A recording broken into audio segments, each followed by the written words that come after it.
Man, can't do anything with the stupid pandemic going around. Whoa!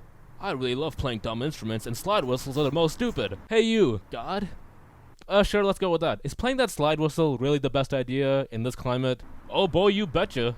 No, there's a giant sickness going around, you idiot. Well, I guess that's true, but what should I do? Well, I'm glad you asked. Introducing the automatic slide whistle. Just plug in these parts, and you're off to the races. Are you trying to avoid a deadly pandemic, but just love playing really stupid instruments, like the slide whistle? Introducing the automatic slide whistle. So with this, you can play really dumb sounding noises without having to spread all these nasty germs.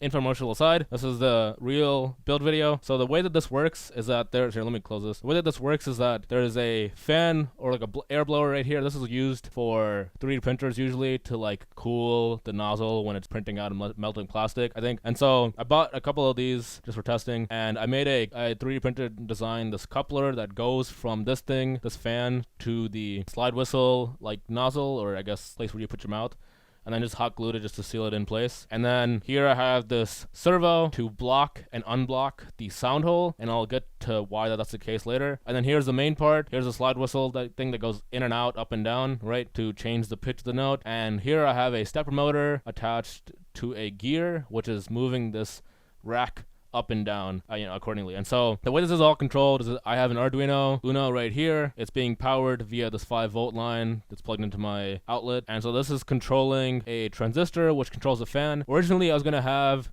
the fan being controlled via the Arduino, like turning it on and off. But the fan, like, takes forever to turn off and takes forever to turn on. And I tried, like, a bunch of different things, like, stopping and starting it really quickly or whatever. And, like, having an H-switch and stuff like that didn't really work. So that's why I went with the servo, and I'll explain that in a second again. And then secondly, I have this stepper motor driver board, which is controlled via the Arduino, just to control the position and rotation of the stepper motor. So that's pretty much everything, how it works. I don't really want to get further into the electronics. I can if you want me to, comment below if you want me to, but that doesn't really matter too much right now. So I'm going to show you effectively how I got this working, like a little bit of code, and then we're going to do the final video of My Heart Will Go On from the Titanic, trying to recreate that meme from 10 years ago. Let's see how it works. Alright, so this is the close-up of how it functions and how it works. So this is a servo that plugs the sound hole and unplugs the sound hole to stop the sound from coming out and start it again. And so you see here that there's a little bit of a gradient on the cardboard. It's literally just cardboard going in and out of the hole. This is olive oil because I put some olive oil inside the slide whistle itself just to lubricate it so I can move it in and out. I wanted to put something food safe that would lubricate it, and so olive oil worked pretty well. So it's coming out of the sound hole as it's playing. So when I turn on the power to this, I don't know if this, here, let me put my face close to this. You can probably hear it from me in general anyway. So it's playing right now, and so I made some code just to figure out what note is what. So right now it's at position 0, right? So if I type in position 100, it will try to go up 100 steps, or what I define as a step. So if I go like 300, it will go up 200 more from 100, right? And now it's a higher pitch, and so like if I do 500, it'll go another 200 up, right? And then if I do say 0, which is where we started, it'll go back down to position 0. So whatever the starting position is, that's position 0, which is kind of bad because if you stop the code at the wrong time, here, I'm going to turn it off because it's really annoying.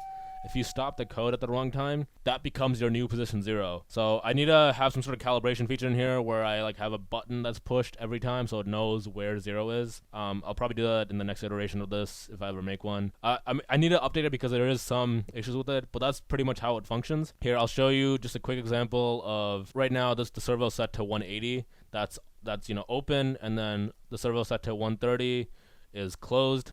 Right, so now it's closed. So if I turn on the power to it, right, you see that the sound is pretty much gone. Right, so like that's how I am able to get away with turning it off and on, so you hear some sort of separation between the notes. Alright, so I got my tuner here. My objective is to try to tune this to a F, because an F is the starting note in that song. So let's open this up. Okay, so right now it's reading a G, so negative 100, I guess. F sharp, F.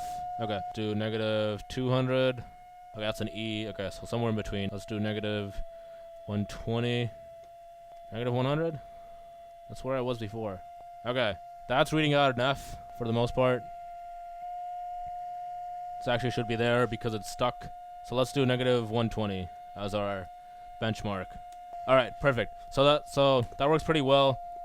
You see as well that the servo itself, or the rack and pinion model with the, not servo, sorry, the stepper motor itself, it's kind of bad in that it gets stuck a couple times, and also it takes forever to turn. It's like pretty slow and moving up and down. So that's a issue that I have to deal with, figure out how to work that out better. Probably using a bigger gear would be better, or a faster stepper motor, because I don't know how to design gears. I just found these ones online.